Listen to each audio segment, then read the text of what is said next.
3.5 मुहूर्तांपैकी एक मानला गेलेला गुढीपाडवा आणि या गुढीपाडव्याच्या मुहूर्तावर जर तुम्ही घरात एक वस्तू आणलीत ना तर तुम्हाला पैशाची कमतरता कधीही भासणार नाही। घरामध्ये पैसा, सुख, समृद्धी सगळं काही येईल। तुम्हाला आश्चर्य वाटेल की तुमची आर्थिक परिस्थिती अचानक इतकी कशी बदलली। पण कोणती आहे ती वस्तू? चला जाणून घेऊया, पण त्याआधी चॅनलला सबस्क्राइब नक्की करा आणि हो, आमच्या फेसबुक पेजला फॉलो करायला विसरू नका। मित्रांनो, तुम्हाला हे तर माहितीच आहे की गुढीपाडवा 3.5 मुहूर्तांपैकी एक आहे। मराठी नवीन वर्षाची सुरुवात गुढीपाडव्यापासून होते। पण तुम्हाला हे माहिती आहे का की गुढीपाडव्याला जर तुम्ही एक वस्तू घरामध्ये आणलीत ना, तिची स्थापना घरामध्ये केलीत ना, तर तुम्हाला कधीही पैशाची कमतरता भासणार नाही। इतकंच काय तर घरात अनेक वेगवेगळ्या मार्गांनी पैसा येईल। तुम्हाला आश्चर्य वाटेल, पण पैसा येणं थांबणार नाही। आता तुम्ही म्हणाल, हे कसं शक्य आहे? कष्टाशिवाय पर्याय नाही। हो, बरोबर आहे, कष्ट तर तुम्ही आत्ताही करताय, पण तुमच्या कष्टाचं फळ तुम्हाला मिळतंय का? नाही ना। कष्ट जितके करताय त्या प्रमाणात फळ निश्चितच मिळत नसेल। मग तुमच्या कष्टाप्रमाणे तुम्हाला फळ मिळावं यासाठी तुम्हाला थोडी तरी ईश्वराची साधना, उपासना करावी लागेल आणि तुम्हाला त्यासाठी ही गोष्ट आवश्यक आहे जी तुम्हाला गुढीपाडव्याला आणायची आहे। पण कुठली गोष्ट सांगते। तुम्हाला खरेदी करायचंय एक श्रीयंत्र आणि त्याची स्थापना गुढीपाडव्याच्या शुभ मुहूर्तावर करायची आहे। लक्षात घ्या, गुढीपाडव्याच्या शुभ मुहूर्तासारखा मुहूर्त तुम्हाला दुसरा कुठलाही श्रीयंत्राची स्थापना करायला मिळणार नाही।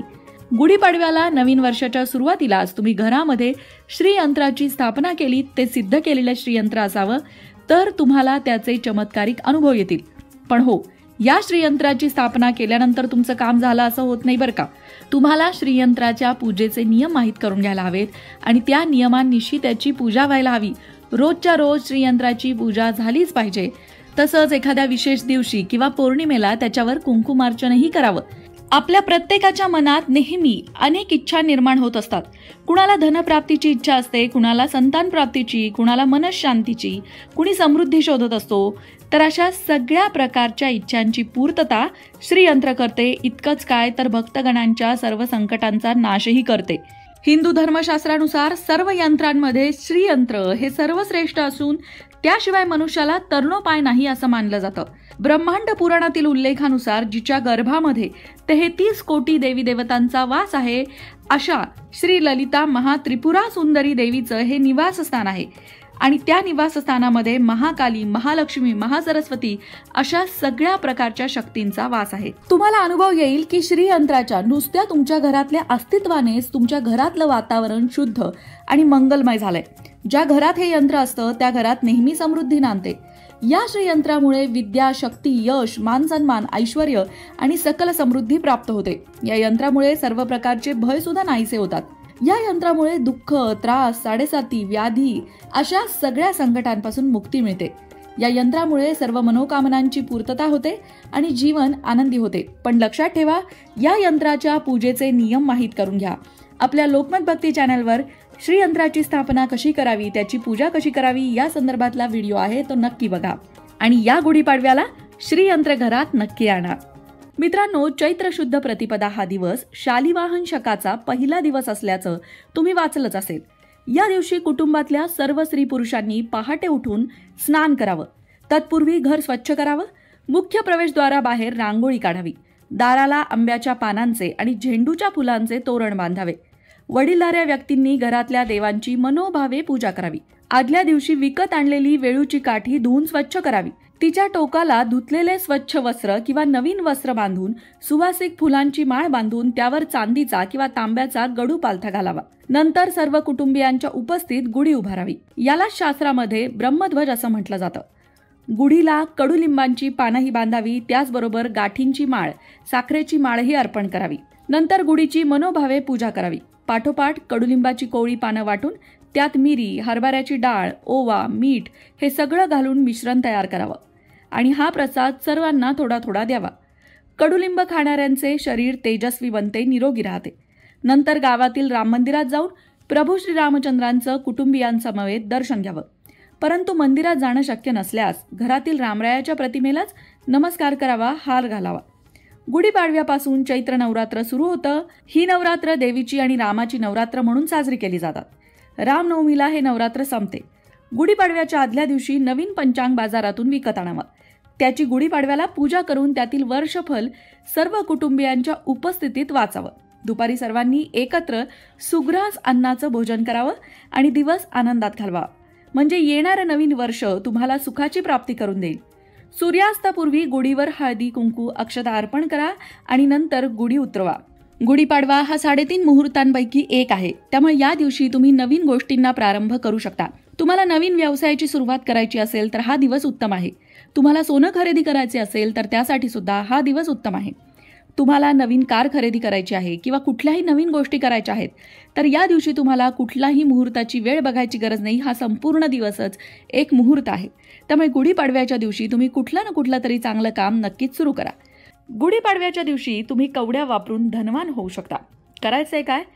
देवी लक्ष्मीला प्रसन्न करण्यासाठी गुढीपाडवा पूजन करताना 11 कवड्यांची देखील पूजा करा.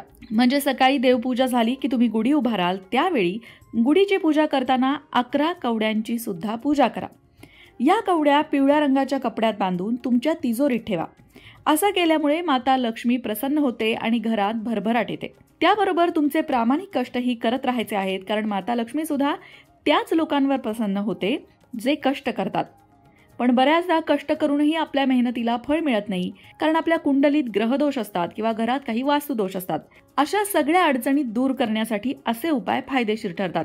आणखीन एक उपाय म्हणजे आपल्या घरात सुखसमृद्धी नांदावी म्हणून गुढीपाडव्याला आपल्या घराच्या मुख्य दारावर 11 कवड्या लाल कपड्यात बांधून लटकवा.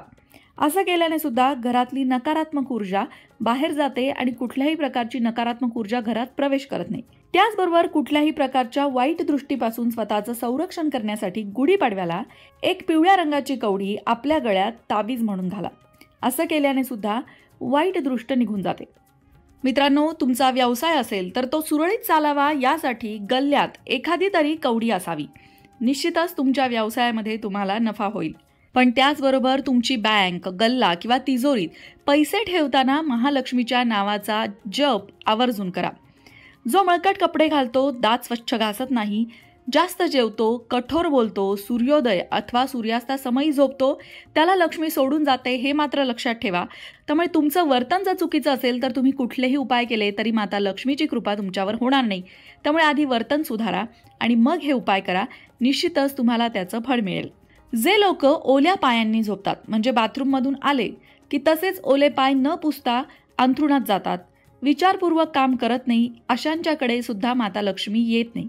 माता लक्ष्मीला स्वच्छता प्रिय आहे. त्यामुळे घरात स्वच्छता असेल तर माता लक्ष्मीचा वास निश्चितच असतो. त्यामुळे गुढीपाडव्याआधी घराची स्वच्छता करा. घरातल्या नको असलेल्या वस्तू बाहेर काढा. मग बघा माता लक्ष्मीची कृपा तुमच्यावर होणारच. जय महालक्ष्मी. मंडळी, वास्तुशास्त्र, ज्योतिषशास्त्र, अंकशास्त्र यासारख्या विषयांवर तुमच्या मनात काही शंका असतील तर त्या कमेंट बॉक्समध्ये नक्की विचारा. तुमच्या प्रश्नांची उत्तरं घेऊन येण्याचा प्रयत्न आम्ही नक्कीच करू. त्याचबरोबर आणखीन कोणत्या विषयांवरचे व्हिडिओ तुम्हाला ऐकायला आवडतील ते सुद्धा कमेंट करून सांगा. म्हणजे तुम्हाला हव्या असणाऱ्या विषयांवर सुद्धा व्हिडिओ घेऊन आम्ही येऊ. ज्योतिषशास्त्र, अंकशास्त्र, वास्तुशास्त्र यांसारख्या विषयांवरचं योग्य मार्गदर्शन तुमच्यापर्यंत पोहोचवण्याचा आमचा हा प्रयत्न आहे. तेव्हा तुमच्या शंका कमेंट बॉक्समध्ये नक्की विचारा.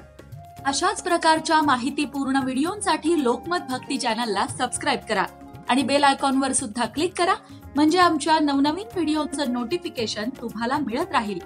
तसंच योग्य आध्यात्मिक मार्गदर्शनासाठी लोकमत भक्तीच्या फेसबुक पेजला फॉलो करायला विसरू नका.